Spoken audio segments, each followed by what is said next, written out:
Seja bem-vindo à Primeira Igreja Batista do Pará. Seu vídeo já vai começar. Mas antes, não esqueça de se inscrever, dar o like e ativar as notificações.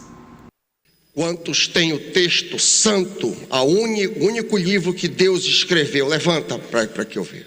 Ótimo, estava com saudade desta paisagem.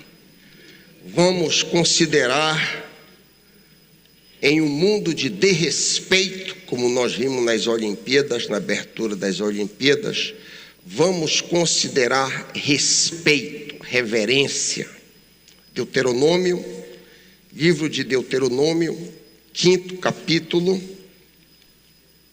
11º versículo. Deuteronômio, 5º capítulo, 11º versículo. Diz assim, eu leio a partir da Ara: não tomarás o nome do Senhor teu Deus em vão, porque o Senhor não terá por inocente o que tomar o seu nome em vão. Pai, fala conosco, Pai. Dá-nos a visão da tua santidade, da tua pureza. Dá-nos um espírito de reverência, de respeito por ti que te é devido. A tua casa, casa de oração, casa de instrução, casa de ensinamento, é local onde nós aprendemos a pensar como tu pensas, a agir como tu ages. Nos ajuda, Pai. Dá-nos visão, dá-nos instrução nesta manhã. Nós te pedimos sua misericórdia, em nome de Jesus, amém. Este texto, a reprise do decálogo, no endereço final que Moisés faz ao morrer, Deuteronômio, ele poderia ser compactado em uma palavra. Esse texto inteiro que nós lemos, versículo inteiro, poderia ser reduzido a uma palavra: reverência, respeito. O nome do Criador deve ser tratado pela criatura com respeito, com reverência. Com a bancarrota da cultura cristã ocidental, o respeito pelo Deus bíblico está diminuindo a passos largos. Todavia, o respeito por falsos deuses e a tolerância para com tudo que não é cristão cresce a passos largos. O Deus da cultura woke foi, por exemplo, cultuado na abertura das Olimpíadas de Paris. Eu vi isso por vários zaps que me enviaram. Eu não tenho televisão, então eu não sei se o prazer ou o desprazer de ser exposto a muita coisa, mas eu vi trechos da filmagem, o que parece ser uma encenação, uma zombaria, um deboche do quadro da Última Ceia de Leonardo da Vinci, ou, como alegaram os organizadores, um quadro da festa dos deuses, com Apolo, Deus Sol, sendo representado por uma drag queen. Por sinal, drag queen foi muito festejado nessas Olimpíadas.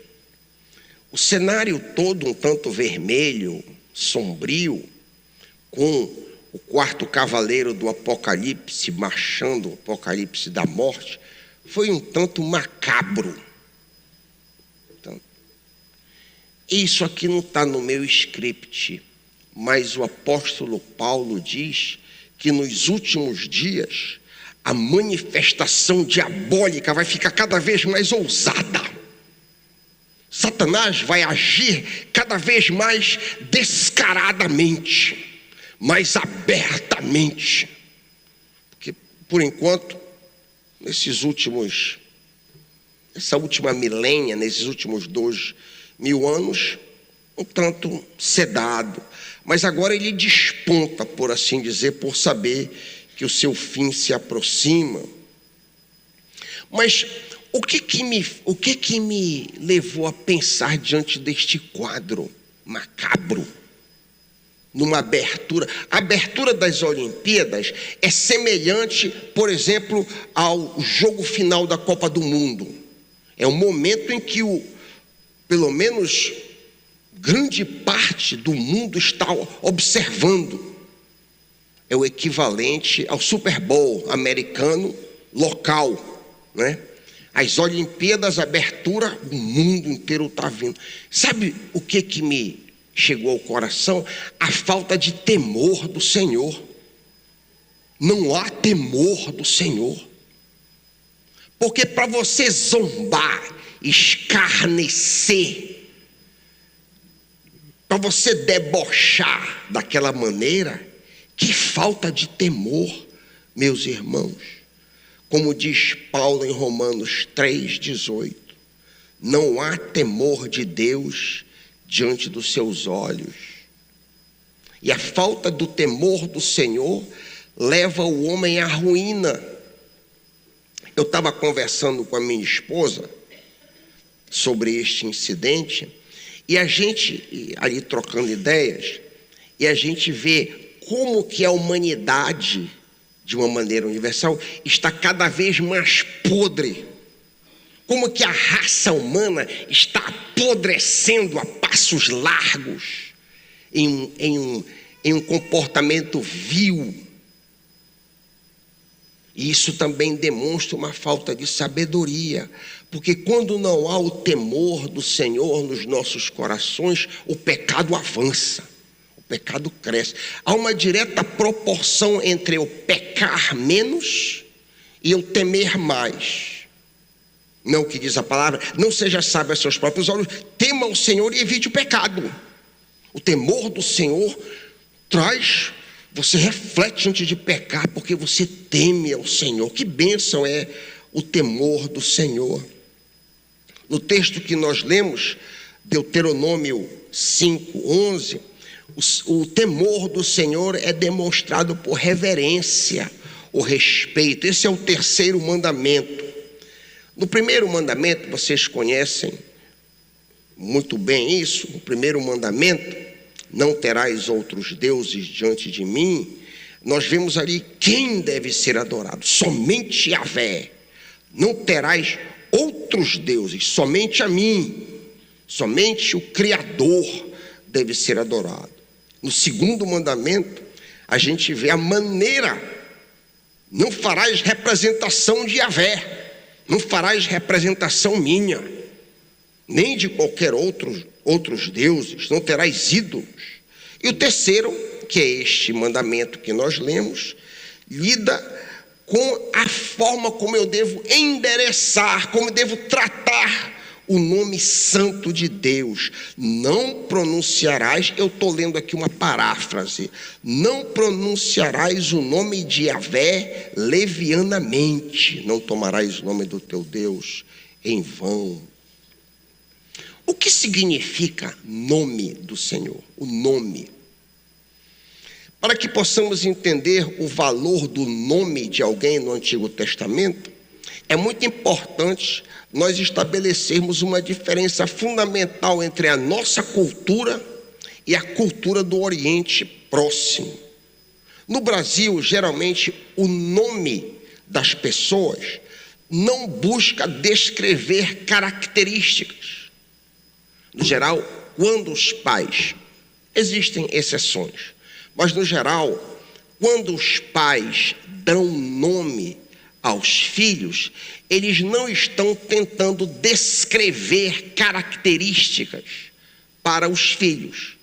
A gente faz geralmente isso com apelidos, não com nome. Por exemplo, alguém esquerdo a gente chama de canhoto, mas o cara já nasceu. Alguém com a pele muito clara, eu me lembro quando eu trabalhava em São Francisco, tinha um rapaz que era conhecido como branco, porque era muito claro, quase albino, era o branco. Isso a gente faz com apelido. Com nome, geralmente a gente não busca fazer isso na nossa cultura. Eu, por exemplo, dei um nome para meu filho tentando homenagear meu pai, Joe. Eu não estava tentando atribuir características a ele, entendem? No Antigo Testamento isso era diferente. No Antigo Testamento buscava-se atribuir significado à pessoa pelo nome. Um caso clássico, por exemplo, que descreve situação ou características de alguém é os filhos de Oséias. Lembram do caso dos filhos de Oséias? Deus diz, põe o nome dela, Deus está querendo se afastar de Israel, de desfavorecida, Lo-Ruama. Põe o nome dela dessa maneira, ou seja, o nome dela descrevia característica. E também o outro filho, põe o nome, não meu povo, porque vocês não são mais meu povo. Aqui a gente vê uma diferença cultural. Um outro exemplo, um exemplo clássico também, muito conhecido de vocês, é o caso do filho do patriarca Isaque. Jacó, o filho do patriarca, nasceu com a mão agarrado no calcanhar de Esaú. Quando ele saiu do ventre, a mãozinha veio agarrado.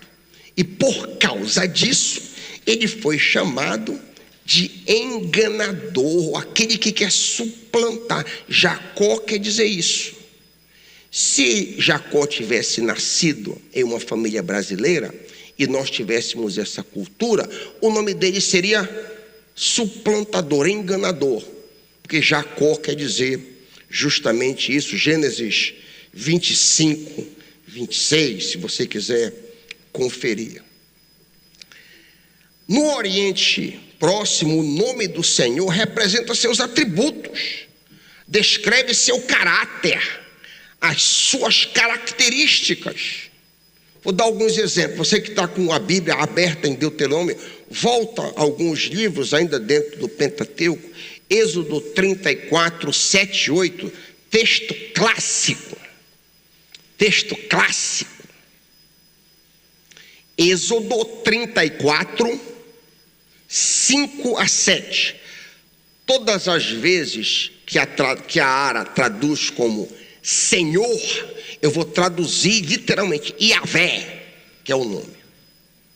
Êxodo 34. Yahvé desceu numa nuvem e, pondo-se diante a ele, proclamou o nome Yahvé. Tendo Yahvé passado perante Moisés, proclamou: Yahvé, Yahvé. Segue-se aí a descrição dos atributos de Deus.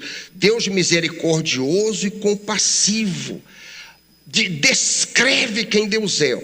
Tardio em irar-se e grande em bondade e verdade, que usa de bondade com milhares, que perdoa a iniquidade, a transgressão e o pecado. Olha aí, descrevendo o caráter de Deus. Mas também, olha o outro lado do caráter de Deus. Mas que de maneira alguma terá por inocente o culpado, que visita o pecado dos pais sobre os filhos e sobre os filhos dos filhos até a terceira e quarta geração. O nome descreve o caráter de Deus. O nome Yahvé aqui está dizendo quem Deus é, os atributos de Deus. São muitos os exemplos bíblicos de descrição de quem Deus é pelo seu nome. Um que eu amo muito, que se tornou muito significativo para mim, vocês já ouviram, é Provérbios 18, 10. Torre forte é o nome do Senhor, a qual o justo se acolhe e está seguro. Está grifado na minha Bíblia.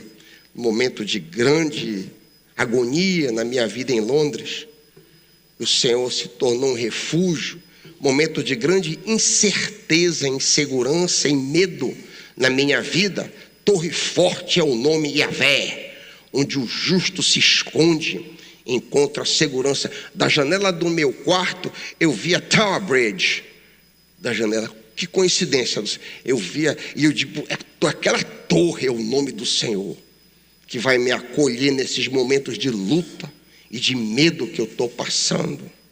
A ideia do versículo aqui é que o homem que teme ao Senhor encontra segurança nele, enquanto o mundo ao seu redor está ruindo. Essa é a ideia aqui. O nome Yahvé descreve a característica do Senhor de segurança, de porto seguro aos seus servos. E várias outras características de Deus são descritas pelo seu nome. Não temos tempo, alguns exemplos aleatórios. O nome do Senhor representa a sua autoridade e poder, Lucas 24, 47. O nome do Senhor representa os seus ensinos, João 17, 6. O nome do Senhor, importantíssimo, representa a sua própria pessoa. A pessoa, o nome é Ele. João 1, 11 a 13. Ele veio para o que era seu, o cosmos que ele criou. Seu, singular, ele veio para o que era seu, o mundo, o universo. Mas os seus, aí no plural, os judeus, não o receberam. Porém, todos quantos o receberam, eu e você, deu-lhes o direito de se tornarem, não eram filhos de Deus. Ou seja, os que creem no seu nome, na sua pessoa. Nome e pessoa é a mesma coisa, que creem nele. Os quais não nasceram do sangue, nem da vontade da carne, nem da vontade do homem, mas de Deus. Então, o nome aqui retrata a pessoa de Deus. Deus. Muitos outros exemplos de aspectos do caráter de Deus, de suas ações e de seus sentimentos poderiam ser citados. É suficiente dizer que o nome de Deus tem direta relação com quem Ele é. Uma grande ilustração é o nome da terceira pessoa da Trindade. É verdade que a terceira pessoa é chamada por vários nomes: auxiliador, confortador, intercessor, mas ele é chamado principalmente de Santo. Espírito Santo. Essa é a principal descrição da santidade da terceira pessoa do Espírito de Deus. À luz de tudo que nós vimos, Deus, o seu nome, a sua pessoa deve ser tratada com respeito e reverência. É o que está no terceiro mandamento: não tomarás o nome do teu Deus em vão. A primeira interpretação deste texto de Deuteronômio 5, 11, é que nós não devemos jurar falsamente. Essa é a primeira interpretação, a interpretação primária. Fazer um juramento em nome de Deus e descumpri-lo é um insulto sem tamanho à pessoa divina. Vale dizer aqui que no casamento nós fazemos esse juramento. Nós fazemos esse juramento diante de Deus. Sempre eu digo, diante de Deus e dessas testemunhas. Você promete ser fiel, você promete ficar até o fim. Isso é um juramento que você faz. Seríssimo, gravíssimo. Você violar o pacto sagrado matrimonial é uma ofensa tremenda, é um insulto tremendo a Deus. Então, isso aqui não está no meu escrito, mas me vem em mente que eu celebrei um outro casamento sexta-feira agora, que passou. E também estou com o coração destroçado por uma outra separação de um casal que eu casei há pouco tempo. Não sei, 2 anos. Coisa terrível. Isso mostra, meus irmãos, o quanto que a mentalidade do mundo entrou em nós.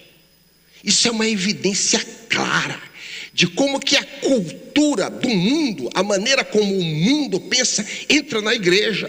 Porque como é que pode um filho estar se separando e a família crente festejando a separação?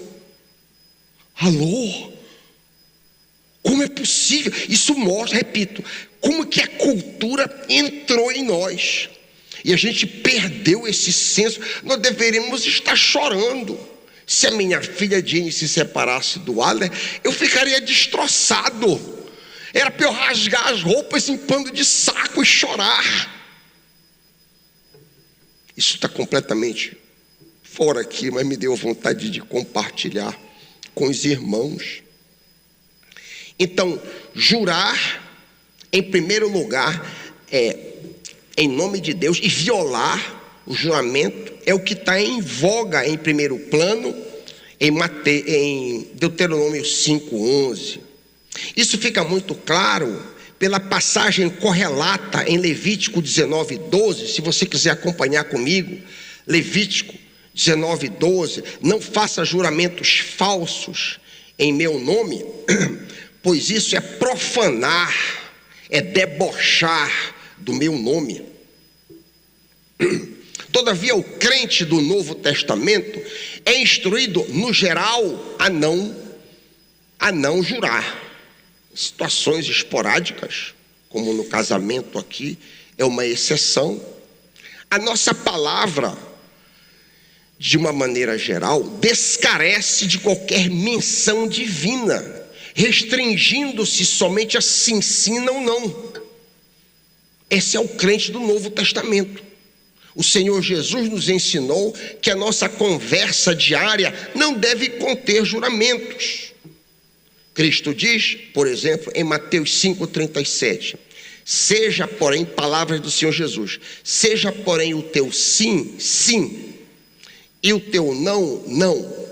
O que passar disso vem do diabo. Não precisamos estar enfatizando. Juro por Deus que o que eu estou dizendo é verdade. Isso até coloca em dúvida. Será que é? Isso até coloca em dúvida. Por que está fazendo esse juramento? Né? No nosso diário, a nossa palavra deve bastar. Esta é a primeira interpretação do texto. Mas a segunda interpretação, e muito mais significativa para mim e para ti, crentes do Novo Testamento, é que nós não devemos pronunciar o nome do Senhor como algo sem importância. Nós não podemos dizer Deus, usar a palavra Deus como algo que não tem significado, porque nós já vimos aqui que Deus, o nome do Senhor, o nome Yahvé, o nome Deus, retrata quem Ele é. Então nós temos que lidar com essa palavra com cuidado. Por que razão, pastor Raik? Olha a parte B. Porque o Senhor não terá por inocente aquele que tomar o seu nome em vão. A consequência disso aqui, e meus irmãos, todos nós podemos tropeçar aqui. Todos nós podemos tropeçar aqui. Tá bom? Nós não devemos mencionar o nome do Senhor de forma insincera, fútil, vazia, irreverente, frívola ou desrespeitosa. Quem de nós não já tropeçou nisso aqui? Eu estava me lembrando nesses 6 anos de casado que eu cometi um tropeço uma vez na mesa. Eu disse, ai meu Deus. E a Betina disse, olha, pedi perdão. Nós não devemos usar o nome Deus como uma vírgula. Ah, Senhor! Ah, meu Deus! E para que eu rompa esse vício, para que eu quebre esse vício, eu vou ter que todas as vezes que eu tropeçar, dizer, perdão, Senhor. Eu tenho que estar vigilante até com que eu apague isso da minha vida. O mais grave não são interjeições desse tipo que eu citei. Oh meu Deus, oh meu Pai. Isso, o mais grave que eu acho, e muito comum, eu já ouvi de muitos, eu já ouvi da boca de um pastor, pelo amor de Deus. Eu já ouvi da boca de pastor, com quem a gente espera um comportamento um pouco melhor.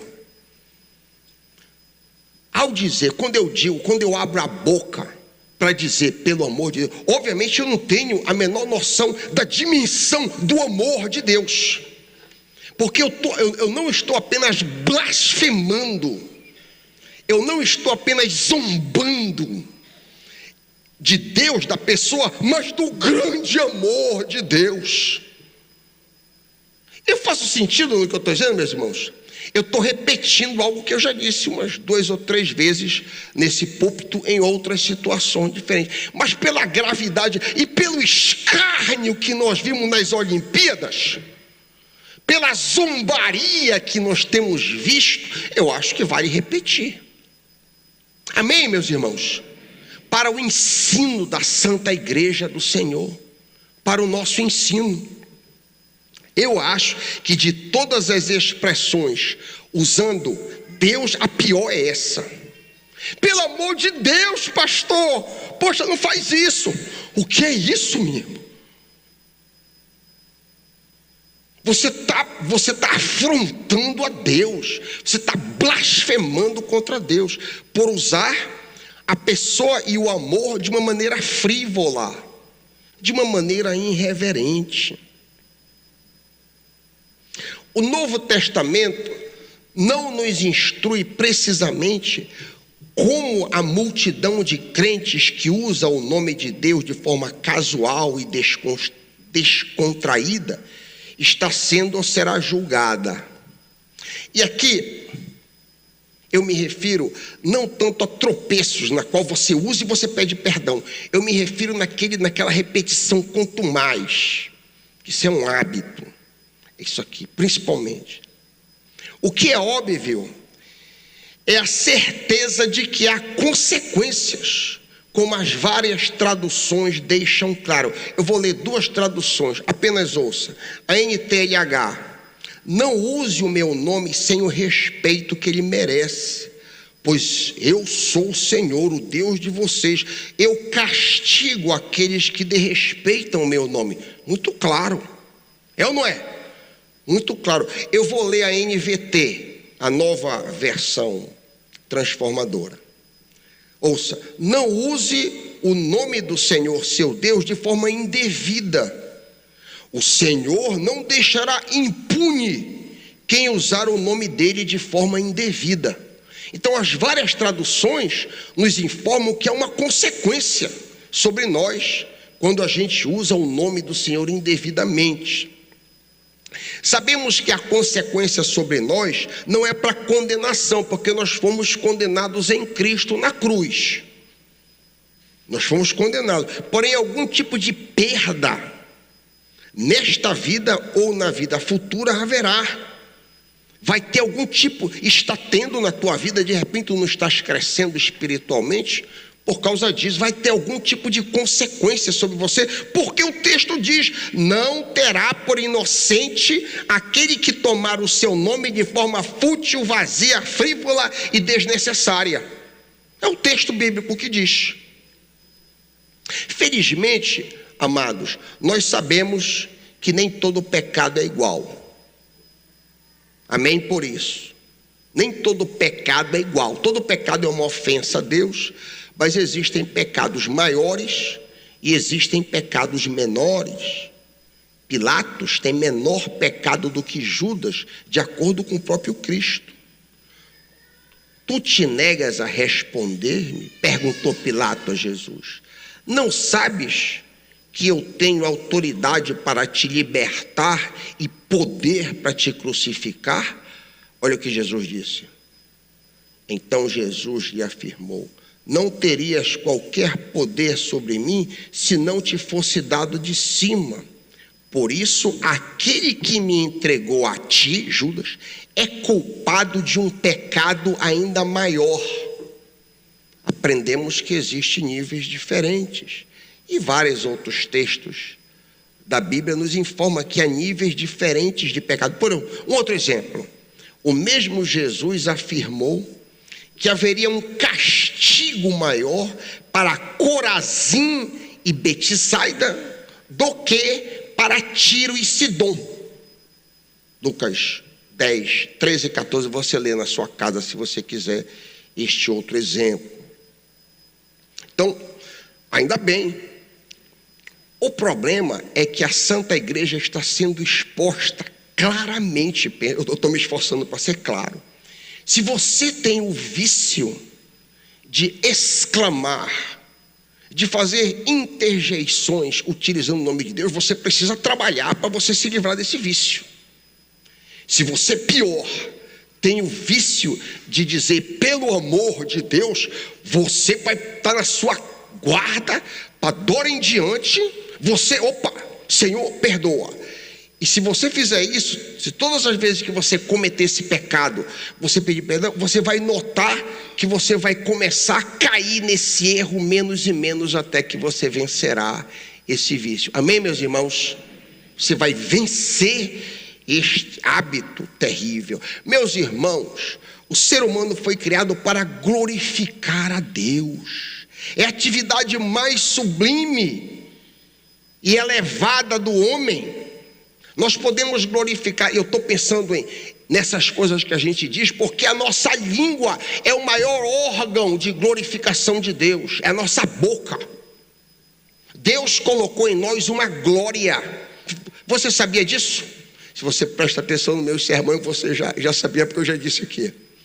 Deus colocou no teu corpo, da planta do pé à cabeça, uma glória. E a glória é a tua língua. É a tua língua. No Salmo, eu vou provar. No Salmo 16, 9, se você quiser, você pode inclusive sublinhar isso aí. No Salmo 16, 9, Davi diz, ouça, ou acompanhe na sua Bíblia se você puder. Porquanto está alegre o meu coração, e se regozija a minha queboide, alma, o meu espírito. Pedro usa este texto, Salmo 16, 9, em Atos 2, 26. Ele cita Davi. Estamos juntos? Ele cita Davi. Atos 2, 26. Por isso se alegrou o meu coração, e a minha língua exultou. Aquilo que Davi chama de alma, de espírito, Pedro chama de língua. A glória do homem é a sua língua.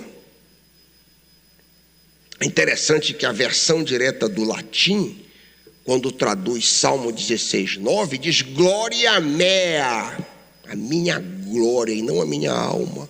Deus colocou em nós uma glória, a nossa língua, para que possamos glorificá-lo, honrá-lo, exaltá-lo. Por isso, nós devemos ter muito cuidado como nós usamos a nossa língua. Eu luto contra esse pecado de língua. A maioria de nós luta. Disse uma coisa que não devia, ofendeu alguém, a gente luta nisso aí. Mas eu queria que neste domingo de manhã, se você tem o hábito recorrente de usar o nome de Deus em vão, eu queria que você startasse, dora em diante, todas as vezes que eu fizer isso, eu vou pedir perdão ao Senhor. E se você assim agir assim, eu te prometo, se você agir assim, genuinamente, que você vai notar que você vai tropeçar menos e menos, até que lampejos ocasionais, e eu citei um em 6 anos, diante aqui da minha esposa, eu disse, meu Deus, você vai notar que isso será uma exceção na sua vida, e não a regra. Que você receba essa palavra como uma palavra de orientação para o teu coração, uma palavra de direcionamento. Que você não receba essa palavra como um ato de juízo, mas como quando a gente está suado e toma um banho, não é bom? Toma um banho, sai. Assim que é para ser a palavra do Senhor nas nossas vidas. Nós fomos ensaboados, limpados pela palavra do Senhor. E agora então limpo, a gente vai colocar em prática isso aí, conforme eu acabei de dizer. Tropeçou, Senhor, me perdoa. Me perdoa. Eu não quero utilizar o teu nome em vão, principalmente agora que eu sei que o Senhor não vai me tomar por inocente. Se a tua situação antes era uma, agora se agravou. porque ficou claro diante de você que você não deve tomar o nome do Senhor em vão. Pai, muito obrigado pela admoestação da tua santa palavra. A começar em mim, me ajuda a ter uma língua santa, me ajuda, Pai. Me ajuda a ter uma boca santa, ajuda meus irmãos. Em um mundo de zombaria e escárnio, em um mundo de deboche, em um mundo de violação das coisas santas, nos ajuda a ser um exemplo de boca santa, Pai. Os meus irmãos aqui que chamam palavrão, tem misericórdia deles, Pai. Lava os lábios, Pai, e nos ajuda a te glorificarmos. Tu colocastes em nós uma glória, tu colocastes no nosso interior uma glória, a nossa língua. Nos ajuda a usá-la para a tua glória, em nome de Jesus, amém.